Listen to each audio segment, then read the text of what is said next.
మీ పాపాలే మీకు శాపాలు అంటూ కూటమి ఆగ్రహం వ్యక్తం చేస్తుంటే చెప్పండి సమాధానాలు అని అడుగుతోంది వైసీపీ. దానికి సంబంధించిన బ్రేకింగ్ ఆంధ్ర నుంచి వస్తోంది. లడ్డూ అంశంపై చర్చ కాదు, ఇది రచ్చ, ప్రభుత్వం సమాధానం చెప్పాల్సిందేనంటూ వైసీపీ డిమాండ్ చేస్తే మాట్లాడకుండా అడ్డుకుంటున్నారంటూ అధికార పక్షం ఫైర్ అయింది. చివరకు మంత్రి ప్రకటన పూర్తవకుండానే మండలి వాయిదా పడింది.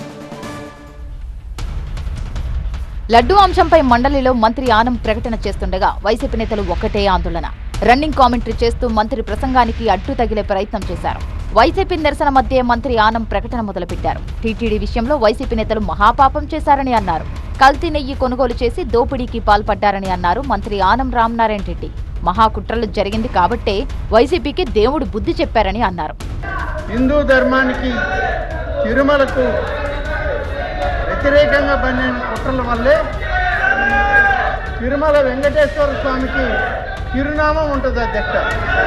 ఎప్పుడైతే ఇటువంటి కుట్రలు చేయడానికి ప్రయత్నం జరిగిందో ఆ చిరునామమే ఒక్కసారి కన్ను తెరిచినప్పుడు ఒకటి పక్కన ఒకటై 11 అయ్యారు అధ్యక్ష.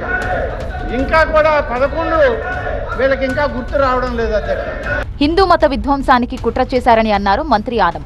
సిబిఐ ఛార్జ్ షీట్లో 36 మందిని నిందితులుగా చేర్చారనే విషయాన్ని కూడా ప్రస్తావించారు. రాష్ట్రంలో ఈ యొక్క హిందూ ధర్మాన్ని మత విధ్వంసానికి కుట్రలు చేసినటువంటి వ్యవస్థలో ఇవాళ రాష్ట్రం ఉంది అధ్యక్ష. 59.71 లక్షల కేజీల కల్తీ నెయ్యి తయారు చేయించి 234.5 కోట్ల రూపాయల నిధులు ఖర్చు చేసి 36 మంది నిందితులు ఇవాళ ఛార్జ్ షీట్లో నమోదయ్యారు అధ్యక్ష. గతంలో వచ్చిన రిపోర్టులన్నీ తొక్కిపెట్టి కల్తీ నెయ్యితో లడ్డూలు తయారు చేశారని కూటమి అంటోంది. రిపోర్టుల్లో ఉన్న దాన్నే సీఎం ప్రస్తావిస్తే వైసీపీ రివర్స్ అటాక్ చేస్తోందంటూ మండిపడ్డారు మంత్రి ఆనం. సిఎఫ్టిఆర్ఐ రిపోర్టు 2022లో వచ్చింది అధ్యక్ష. 2022లో వచ్చిన రిపోర్టును తొక్కిపెట్టింది ఆనాడు అధ్యక్షుడిగా ఉన్నటువంటి వైవి సుబ్బారెడ్డి గారు, చెవిరెడ్డి భాస్కర్ రెడ్డి గారు, కరుణాకర్ రెడ్డి గారు, ఆనాడు ఉన్నటువంటి అధికారులు, ముఖ్యమంత్రి జగన్మోహన్ రెడ్డి గారి నాయకత్వంలో సిఎఫ్టిఆర్ఐ రిపోర్టుని తొక్కిపెట్టినటువంటి అంశాన్ని ఇవాళ ప్రస్తావన చేయాలి అధ్యక్ష. మంత్రి ఆనం మాట్లాడుతుండగా మండలి చైర్మన్ పోడియం దగ్గర వైసీపీ సభ్యులు నిరసన చేపట్టారు. దీంతో ప్రకటన పూర్తి కాకుండానే శాసనమండలి వాయిదా పడింది. అయితే తమ ప్రశ్నలకు సమాధానం చెప్పకుండా సంబంధం లేని అంశాలను ప్రభుత్వం ప్రస్తావిస్తోందని వైసీపీ ఆరోపిస్తోంది. వైఎస్ఆర్ కాంగ్రెస్ పార్టీ మీద కోపంటే దేవుడిని తీసుకొస్తావా? నీకు డబ్బులు వ్యాపారంలో కోట్ల రూపాయలు సంపాదించుకోవాలని కోరుకుంటే దేవుడిని తీసుకొచ్చి అడ్డంగా పెడతావా? ఇవాళ సమాధానం చెప్పవయ్యా. మేము అడుగుతుంది కూడా మాకు కాదు, ఈ దేశంలో ఈ ప్రపంచంలో ఉన్నటువంటి హిందూ భక్తులందరికీ కూడా శాసనమండలి వేదికగా నువ్వేం చెప్పదలుచుకున్నావో, నువ్వే సందేశం ఇవ్వదలుచుకున్నావో ఆ సందేశం, ఆ సమాచారాన్ని ఇవ్వమని మేము అడుగుతూ ఉన్నాం.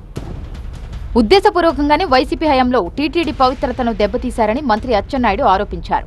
వాస్తవాలు సమాజానికి తెలిస్తే వాళ్ల బండారం బయటపడుతుంది కాబట్టి సమాధానం చెప్పకుండా అడ్డుకుంటున్నారంటూ ఫైర్ అయ్యారు. ఆ రోజు ముఖ్యమంత్రి గారు తిరుమల తిరుపతి పవిత్రతని దెబ్బతీయాలని ఏకైక లక్ష్యం పెట్టుకొని పని చేశారు. మొత్తం వాస్తవాలన్నీ బయటకు వచ్చాయి. ఈరోజు ఆ వాస్తవాలన్నీ హిందూ సమాజానికి తెలుస్తాయని కావాలని చెప్పి ఏదో ఒక విషయం అధ్యక్ష, సంబంధం లేని విషయాలు ఏదో ఒకటి తీసుకొచ్చి ఈ విధంగా ఆన్సర్ రాకుండా చేస్తున్నారు. లడ్డూ అంశం చుట్టూ జరుగుతున్న ఈ రచ్చకు ఎండుకాటు పడేదెప్పుడు?